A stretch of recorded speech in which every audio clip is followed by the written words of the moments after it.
My hole-in-one and the 30-foot putt were pretty crucial, but it was tough because we were all separated, so I didn't exactly know what the matches were at. I knew it was close when I made the hole-in-one on 13, and then the only time I actually knew what the matches were at was on the last hole when I looked on the big screen and saw the scores. So then I knew that I needed to make that last putt. So Dylan's hole-in-one, how did I find out about that? Well, that was interesting because I was far enough back in the golf course that I wasn't there to hear the roar or anything. So I actually found out from Lynn University's coach, which was great. When you walk up on the tee and you know, hey, I heard that one of my players might have had a hole-in-one.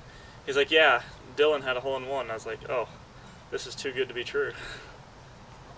Between making the 30-footer on the last hole to beat my opponent and watching my brother John finish out the tournament to win it all, I'd say watching John was definitely the harder of the two. We were all sitting on the hill watching him, and it was out of our control, so there was nothing we could do. And we weren't quite sure whether he knew that he had to make the last putt to win. So I'd say that was definitely the harder part, was watching him. You know, as a coach, you're kind of handcuffed, especially with my 5 players are spread out all over the golf course, so they're not close together. So, you know, what am I to do? So, you know, basically for us, it's preparation. I get the feeling if I've done everything in preparation, then everything on the golf course should be fine. I'm helpless. I hate watching it. It drives me nuts because I have no control.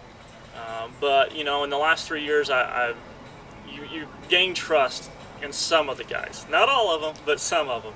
And, you know, and I'm getting better at it. And over time, I think I'll understand how to just lay back and let them play a little.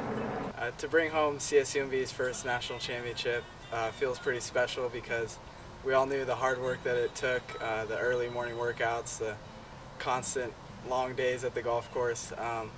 So it feels pretty good and pretty satisfying at the end of the year.